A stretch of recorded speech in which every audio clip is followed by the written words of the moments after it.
the possible or presumed laser attack on a military surveillance aircraft is entirely unacceptable.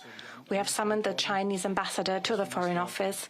The Foreign Minister has not yet prepared a final report about this meeting, so I cannot give you a final assessment today, but it shows you that we need to deal with such activities and that we need to absolutely make clear where these laser attacks or where this laser attack on a German aircraft came from.